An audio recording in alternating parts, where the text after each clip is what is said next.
I'm sure you guys have seen this whole wave where you saw like thousands and thousands of people make videos on why every Roblox YouTuber is quitting. And I know I'm a Roblox channel, but I'm gonna extend the scope of this video to like everybody else, because this is actually such a diverse topic and everybody has given out their own personal and unique points. YouTube is different for everybody. Every YouTuber is different. They have their own reasons, but personally the reason that I am most affected by is definitely quality. If you must know, like, quality does not mean good videos, bro. There's probably thousands of people that have made the best videos imaginable, and those videos will never be seen by more than 10 people. That's why I say like the best video on YouTube has probably 10 views. Like objectively, the best video on YouTube probably was made by like some random dude with some of the best technical skills possible, but it only had 10 views because only 10 people got to see the video in the first place. It's probably like a whole Netflix show on YouTube right now, a whole Oscar-worthy movie sitting around on YouTube with 15 views right now. What I think most YouTubers, like most newer YouTubers, don't understand is that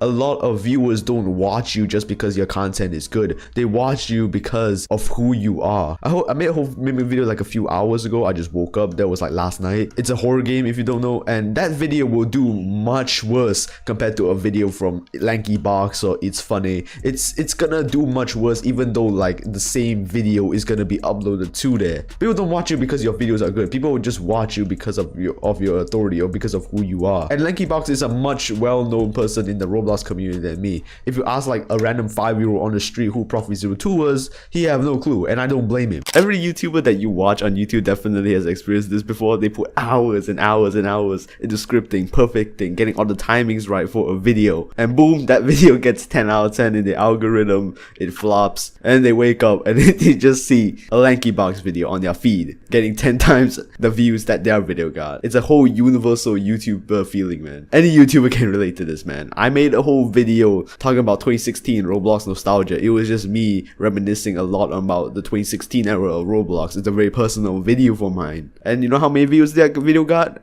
Boom, 1,000. I don't care about quality anymore, bro. As an artist, that pursuit of trying to be the best, it's good for your soul, but it's not really good for your bank account. That's one of my biggest frustrations with YouTube. Of course, we also have demonetization, all those issues, especially with people who make more riskier content. I make Roblox videos personally, so I usually have no problems on this front. If I don't swear on like the first minute of the video, I should be good. And even if I do swear, which I do sometimes in my videos, I always try to like tone it back a bit, and I don't say like the most egregious swear words possible. And it's even worse for people who depend on this for their income. I know a couple of YouTubers who do this stuff full time, who depend on the ad revenue they get from their videos full time, which in my opinion, by the way, for any person, any aspiring YouTuber doing this, don't do that, please. Don't try and rely on ad revenue for your livelihood. It's not worth it, bro. Like that stuff, it fluctuates way too much for you to be able to make a steady income off of it. Alright, so I'm gonna give you guys a guide on how terrible ad revenue is. So November was when I made the most money. I was making some really good money. I was eating good, man. For every 1,000 views, I was getting a couple of dollars. You know, I was doing good. I was doing amazing. And then after that, January hit, and now I'm making like twice as little money now. Even with the same views, bro. My wallet just halved. I'm broke now. But I want to offer a counterpoint real quick. Why wouldn't you quit YouTube? Like, everybody is trash. Everybody, like, a whole YouTube scene is messed up. It's not worth it to become a YouTuber anymore, right? Like, there's no point being a YouTuber anymore. And the worst content imaginable, being active, like, what's the point? What's the point? It definitely can feel very, I don't know how to call it. It definitely can feel very sad when this happens. But I think with any hate mob that happens right now, that YouTube is experiencing it right now, they always blow it out of proportion. No, YouTube is not as bad as most people say it is. I think the only people that can really like have an accurate view on how bad YouTube is depends on the people who actually do YouTube. And I guess, and also some people over there have also blown this out of proportion as well. So what are the good points of doing YouTube? Firstly, I feel like doing YouTube is a privilege in the first place. If you're watching this, you're probably born after the 2000s maybe, so you don't really remember a time before YouTube. Like, I'm not talking down on you guys. I also don't know either. I'm born after 2000. Like, I'm born way after 2000. YouTube back then was a kind of a privilege, actually. Like, you being able to put out your own videos into a platform for people to see. And the quality of the videos that you can get were like terrible back in the 2010s. Like, I'm pretty sure you have seen those like small little YouTube videos from like 2005, 2006, 2007, all of that, like the very early first videos on YouTube, and they always have like the crappiest quality possible. Really, really long fronts, and that's cool.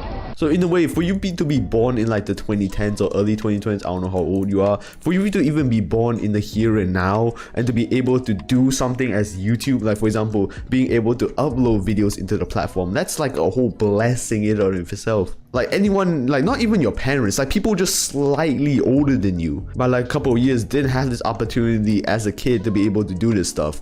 Born in the 90s, they have no clue that YouTube existed until I think way later into their adult lives. And for you to be able to do this stuff and even have the chance of making money from this, it's a whole blessing. It's actually a really big blessing. And I think a lot of the reasons why people get burnt out on YouTube so much in the first place is definitely because of high expectations. I personally have been through this myself. Like, a lot of people think that YouTube is this like miracle job where, oh, it's gonna be perfect, everything is gonna be fine once you do YouTube and whatever. And definitely it's one of the least stressful jobs imaginable, especially if you do it right. It's one of the least stressful jobs imaginable. For me personally, I just hop on like every couple hours or so and just make a video for fun. This channel's upkeep takes about a few hours personally, but to actually make like genuinely life-changing money off of this stuff, it's very, very hard because it plays a lot. Because if you're not selling a product, if you're not doing any extra stuff outside of YouTube, you're gonna struggle making like livable income. A lot of people have this dream that YouTube is their dream job or whatever,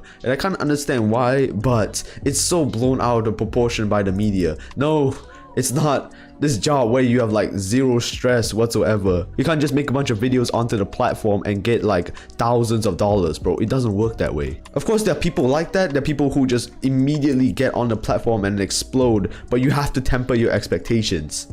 If you want to actually see any money from YouTube, you're going to have to be working on this stuff for like at least 3 to 5 years to even like understand how the platform works and operates. God, I just got level 18 from one game. That's crazy. Personally, like in my opinion, I feel like everybody should have a YouTube channel. Not become a YouTuber, but have a YouTube channel. There's a difference there.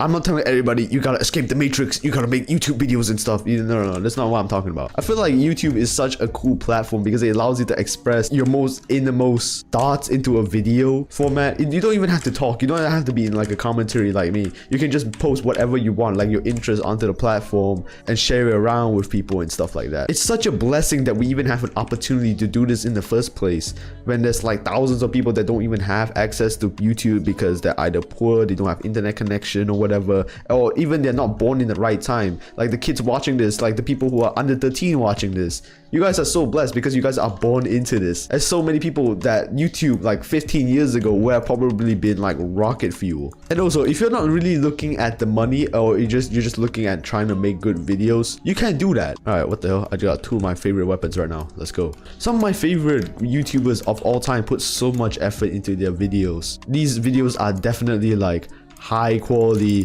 from comparable to Netflix level content, and they get thousands and thousands of views. It's possible to make good content on YouTube. You don't have to numb yourself to the content grind, pumping out 60, 70, 90 videos a day. Okay, this is my second time referencing LankyBox in this video, but sometimes I check over their channel to see how they do and what they're doing. Bro, they make 4 videos a day, and including that, they probably make like thousands of shorts, so probably like 3 to 4 shorts every day. That's like 7 to 8 videos a day, and all they do is just slop.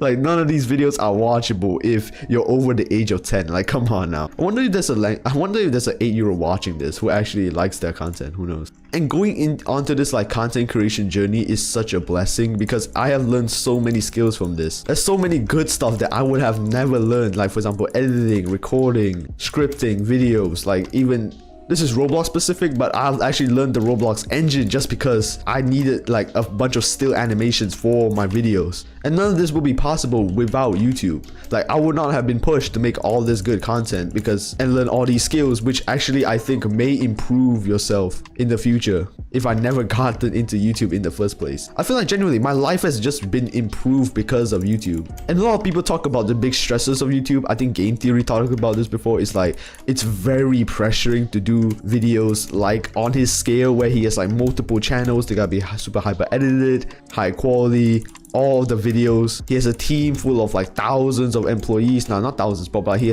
needs to manage his employees and stuff. It's a very stressful job. But the thing is, he represents such a small portion of creators. There's not many people that have big YouTube channels with like 10 people under them. For most creators, like most smaller creators and even creators that are like slightly big, like 500k, 1 million, there are some of them that don't even have a team with them. His experience of YouTube is definitely more skewed towards the more high stressful levels of YouTube, and that's definitely because he's definitely a very high performer. Like his videos get millions of views. He's been on this platform for a very long time. He's very in tune with all the SEO, monetization stuff that you can do with YouTube. He's definitely a high performer. And when you put it like that, like YouTube is not a miracle job, as I said before, but that's basically every high performer on any other industry. YouTube is not this miracle job where everything is such low stress. It can be. You can make good money on this platform without stressing yourself or forcing you to pump up more videos. But it basically just puts people into reality. It's the same as every other industry. If you want to be a high performer on YouTube, if you want to get millions of views in your videos, you want to make good money off of this stuff, you're going to sacrifice a lot, same as every other industry. So I think people are shaking off this perception that YouTube is this miracle job. It's much better than a lot of other jobs out there. But for the average person who wants to make this into the hobby, maybe get like a couple $100, maybe get like $1,000 or $2,000 per month off of this stuff, like what I'm doing right now, it's not that stressful, bro. It's really not that stressful. And also for people who just enjoy creating videos, like I know a lot of people that make the best videos imaginable that get, I think, about 1,000, 2,000 views. I feel bad for these people because they make some of the best content possible.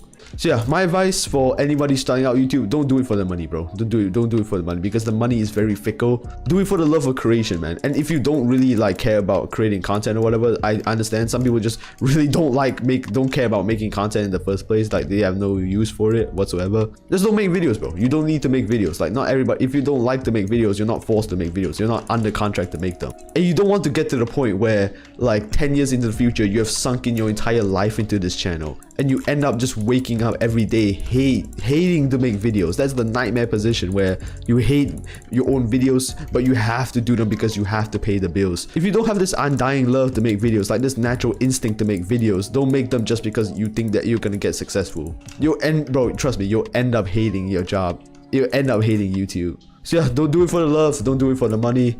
Make content for the right reasons. This is just a video of me just playing opposite to what everybody else is saying. And yeah, that's about it really for me. Thank you guys so much for watching. Here's a video that you can check out right here. And yeah, see you guys later. Peace. I wonder who's gonna get inspired from this video though.